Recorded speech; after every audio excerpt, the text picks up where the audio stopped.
जय श्री कुंज बिहारी की, जय श्री राधा प्यारी की।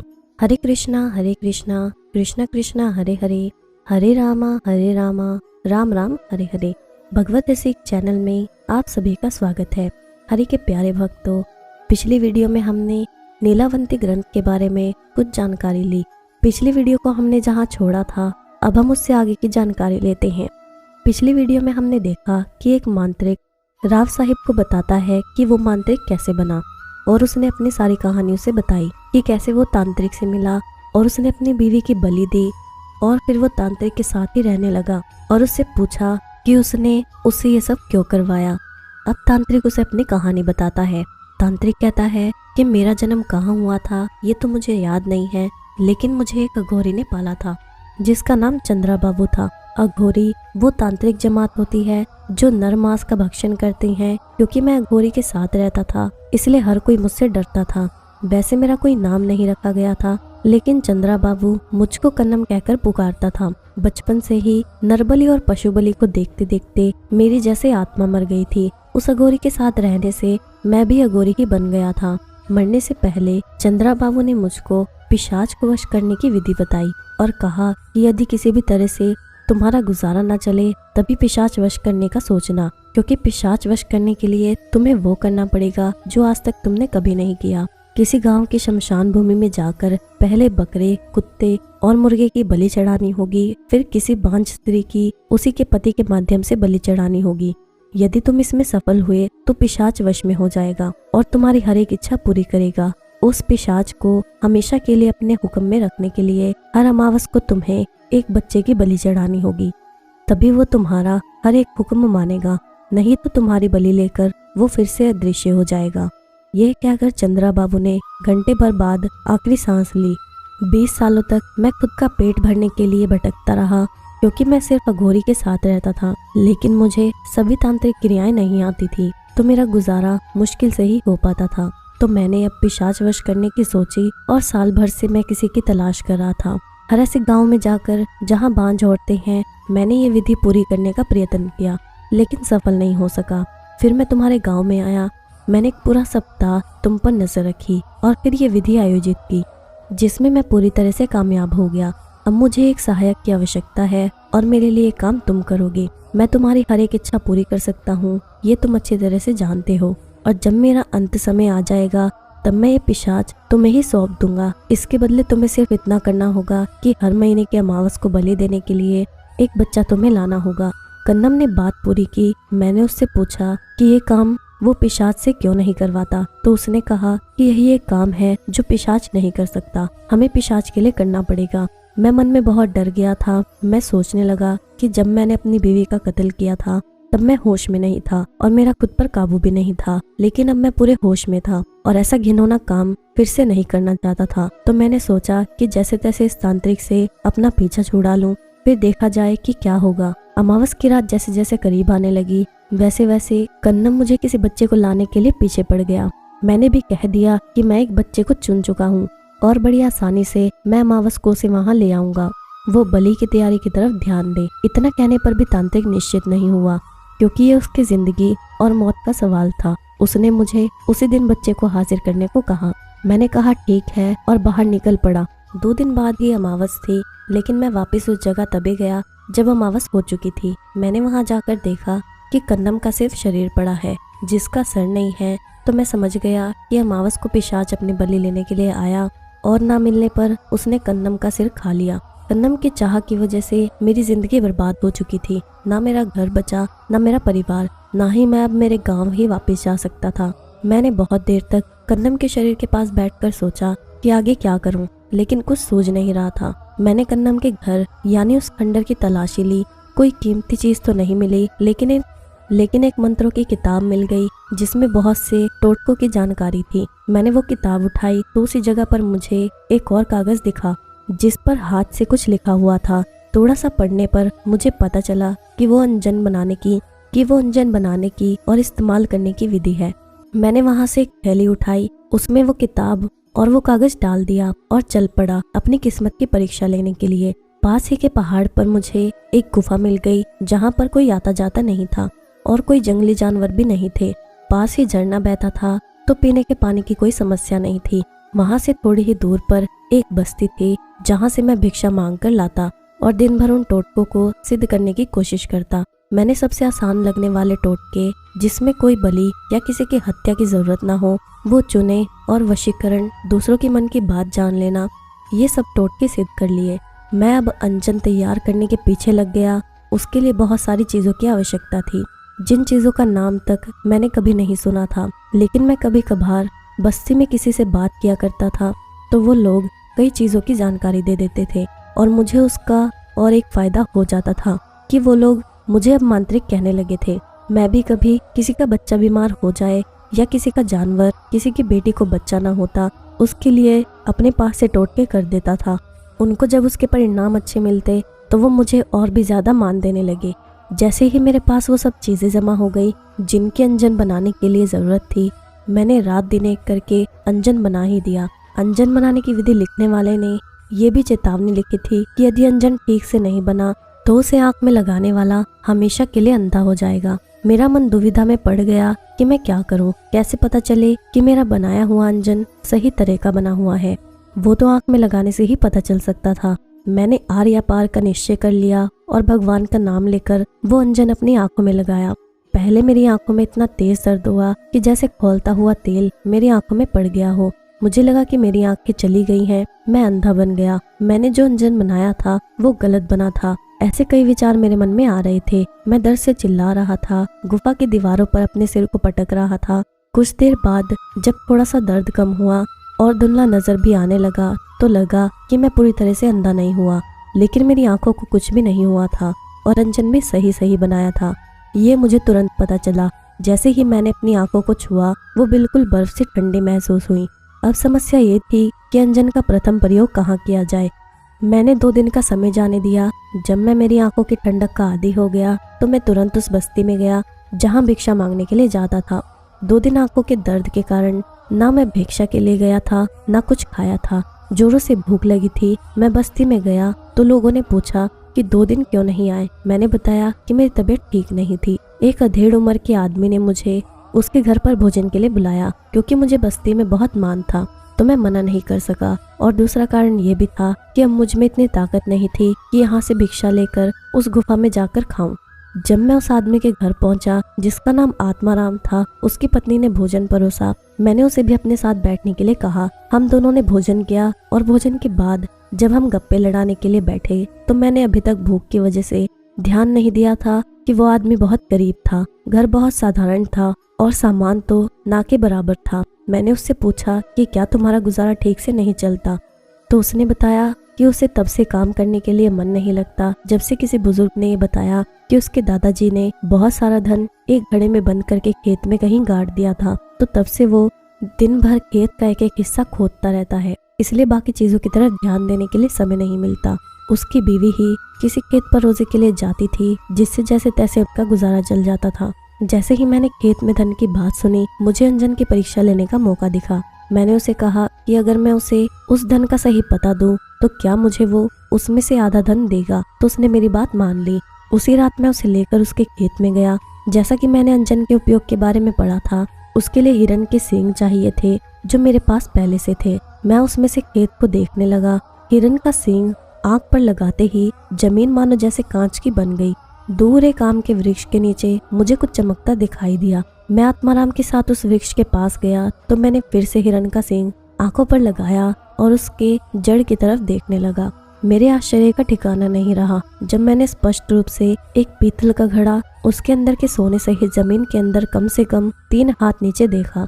मैंने आत्माराम को वहां खोदने के लिए कहा, क्योंकि वो 10-12 सालों से सिर्फ खोदने का ही काम कर रहा था, तो उसने कुछ ही देर में 3 हाथ गहरा खड्डा खोद दिया और घड़ा साफ तौर से दिखाई देने लगा। हम दोनों ने मिलकर वो ऊपर निकाला जो बहुत वजनदार था। उसमें बहुत सारे सोने के सिक्के थे।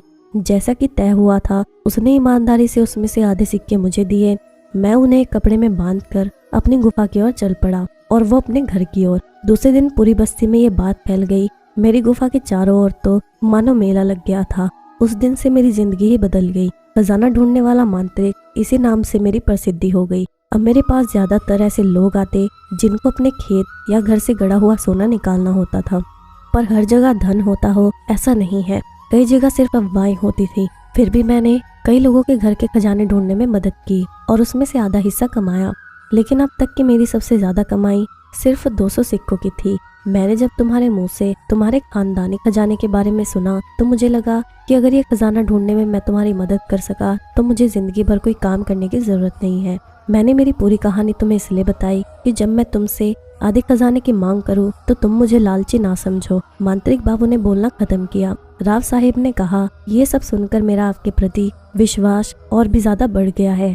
मैं आपसे वादा करता हूँ कि जब खजाना मिलेगा तब उसमें से आधा खजाना मैं आपको दूंगा। मांत्रिक बाबू ने फिर राव साहिब से कहा कि हर खजाने की खोज की शुरुआत उसके जगह के पता चलने पर ही होती है, और जैसा कि राव साहिब ने बताया था कि उसके पुरखों ने उनका खजाना समुद्र में डुबा दिया था, तो बाबू ने उससे पूछा कि उसे ये बात कैसे पता चली।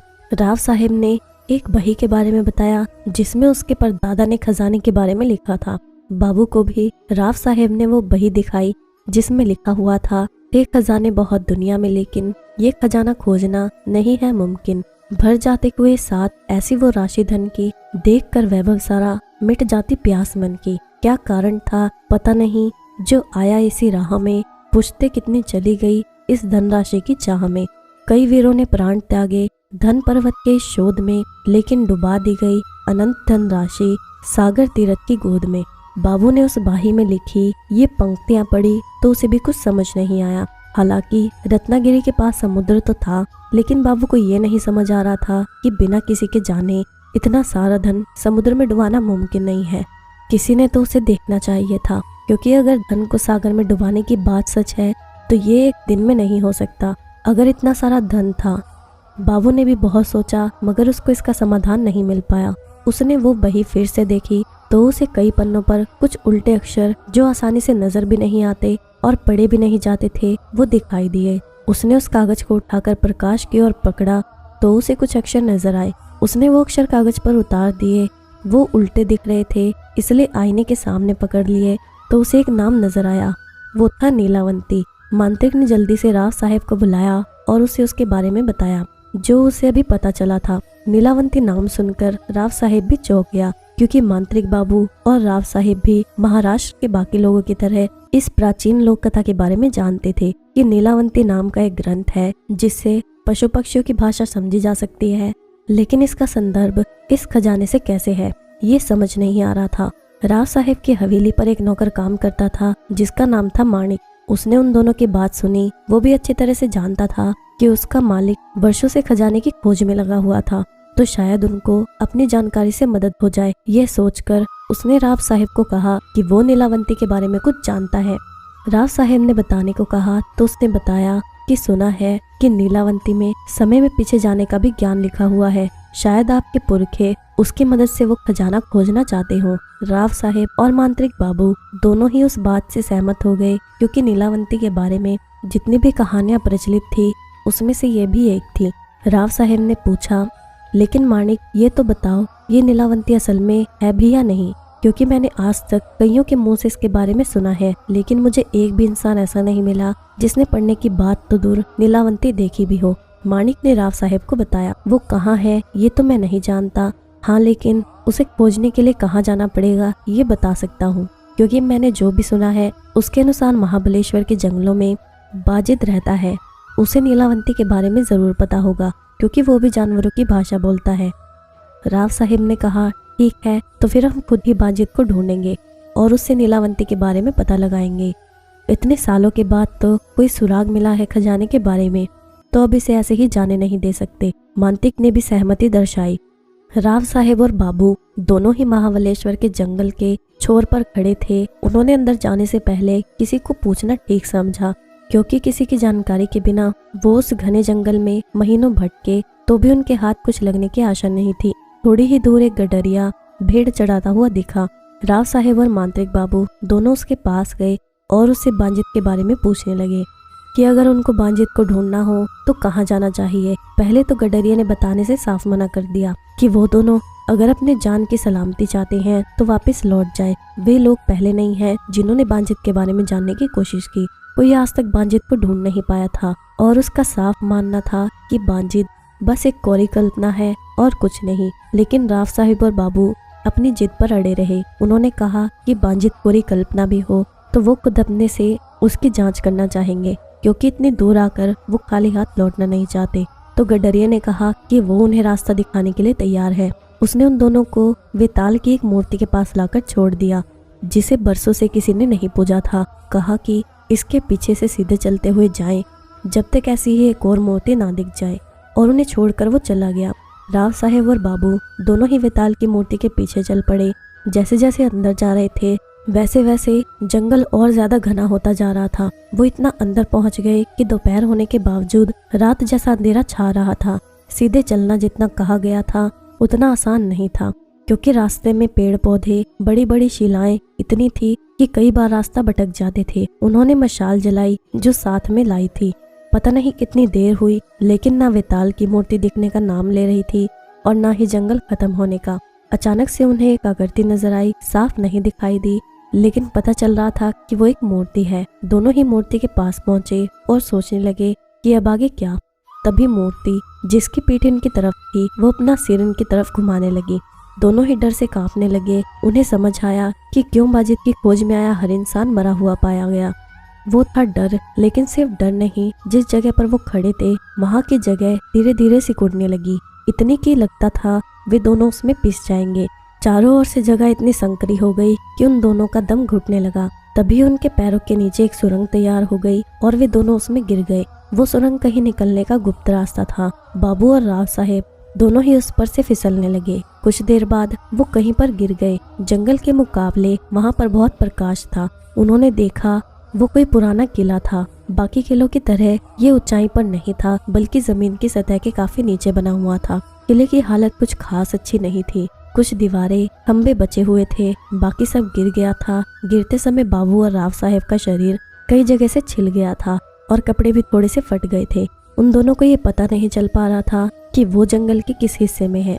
दोनों ही वहां से बाहर निकलने का रास्ता खोजने लगे, क्योंकि वे जहां से गिरे थे उस सुरंग का छोर 10-12 हाथ ऊंचाई पर था। चढ़ाई सीधी थी, इसलिए वहां पर आसानी से पहुंचा नहीं जा सकता था। दूसरी बात ये थी कि वो उस जगह पर वापस जाना भी नहीं चाहते थे। जैसा कि किला जमीन की सतह के नीचे उकेरा गया था, तब भी बहुत विशाल परिसर में फैला हुआ था। जब इसे बनाया गया था तो मजदूर नीचे आते ही होंगे, तो ऊपर चढ़ने के लिए कोई ना कोई रास्ता जरूर होना चाहिए। पर बहुत देर तक ढूंढने के बाद भी ऊपर जाने का जरिया नहीं मिल रहा था। परिसर में बहुत सी गुफाएं भी थी, लेकिन वो अंदर कितनी गहरी है इसका कोई अंदाजा नहीं था। इनके पास जो मशाल थी वो थोड़ी देर पहले ही हड़बड़ी में गिर गई थी। समय निकलता जा रहा था। दिन का कौन सा समय है ये तो पता नहीं चल पा रहा था, लेकिन वो कभी ना कभी तो ढलने वाला ही था। बाबू का कहना था कि ऐसी जगह पर रात के समय रुकना ठीक नहीं होता। कई बार ऐसी जगहें शापित होती हैं। उसका ये भी कहना था कि हो ना हो जिन लोगों की जान गई है वो इसी जगह पर मारे गए होंगे। राव साहेब को बाबू की बात जच गई। अब तो उन्हें भी चिंता हो रही थी कि बात सिर्फ बाहर जाने की नहीं रह गई, अब जान भी बचानी थी। वहां पर 11 गुफाएं थी, मगर किसी भी गुफा में प्रकाश नहीं था जिससे अंदर जाकर रास्ते की खोज की जा सके। मांत्रिक को एक चकमक पत्थर दिखाई दिया तो उसने आग जलाकर मशाल बनाने की सोची। बहुत देर कोशिश करने के बाद आखिरकार आग जल गई थी, पर दिन ढल चुका था। अंधेरा धीरे धीरे और घना होता जा रहा था। उनके पास ज्यादा समय नहीं था। पहली गुफा के अंदर मशाल लेकर दोनों दाखिल हो गए। लगता था कि गुफा बहुत दूर तक फैली हुई है, क्योंकि मशाल का प्रकाश ज्यादा दूर तक पहुंच नहीं पा रहा था। वो जितना भी आगे जाते उतनी गुफा और दिखाई देने लगती थी। दिन भर जंगल में चलने के कारण पहले ही दोनों के पैरों ने जवाब दे दिया था। ऊपर से वो उस सुरंग से भी गिरे थे जिससे भी चोट पहुंची थी। पेट में कोए हल्ला मचा रहे थे, और ऐसे में यदि एक गुफा इतनी बड़ी हुई तो क्या कर सकते थे। मशाल आदि खत्म हो गई थी। तभी बाबू ने कहा कि हम और आगे नहीं जा सकते, क्योंकि फिर वापस जाने के लिए प्रकाश नहीं बचेगा। अगर इसी गुफा में फंसे रह गए तो दिन निकलने पर भी प्रकाश नहीं आएगा, और दिशा का पता ना चलने के कारण गुफा के अंदर ही फंसे रह जाएंगे। तो राव साहेब का कहना था कि पता नहीं हमारा यह निर्णय गलत निकल जाए तो हो सकता है कि बाहर जाने का रास्ता इसी गुफा में से निकले। समस्या दोनों ओर से ही थी और वे दोनों ही दुविधा में पड़ गए थे। दोनों को एक दूसरे के मत सही लग रहे थे। निर्णय लेने के लिए वक्त नहीं था, नहीं तो मशाल वहीं पर बुझ सकती थी। वे गुफा के बहुत अंदर तक आए थे। बाबू ने कहा कि राव साहब की बात ठीक है, लेकिन हम पहले बाहर जाते हैं और बहुत सारी मशाले बनाते हैं और दूसरी गुफा से फिर से शुरुआत करेंगे। यदि बाकी गुफाओं में रास्ता नहीं मिला तो फिर से पहली गुफा में जाएंगे, इससे हमारे बचने के मौके बढ़ जाएंगे। राव साहब ने बात मान ली। दोनों गुफा से बाहर आ गए। बाबू की बात बिल्कुल सही थी, क्योंकि गुफा के दरवाजे तक पहुंचते ही मशाल बुझ गई थी। रात को क्योंकि तारे नजर आ रहे थे, तो बाबू जो रात को खजाने निकालने के लिए जाते समय तारों से ही समय का अंदाजा लगाया करता था, वो समझ गया कि आधी रात बीत चुकी है। अब खतरा पहले से ज्यादा बढ़ चुका है, क्योंकि रात का ये समय वो समय था जिसमें सभी अनहोनी घटनाएं हुआ करती थी। साधनों की कमी की वजह से मशाले बनाने में बहुत समय लग रहा था। वैसी परिस्थिति में भी बाबू ने 5 मशाले बना ली थी, लेकिन उन्हें यकीन नहीं हो रहा था कि इतनी मशाले एक गुफा के लिए भी काफी होंगी। बाबू भी थक गया था। उसका मन तो कह रहा था कि रास्ता खोजना जरूरी है, लेकिन तन साथ नहीं दे रहा था। उसे विश्राम की सख्त जरूरत थी। राव साहेब की स्थिति भी इससे अलग नहीं थी।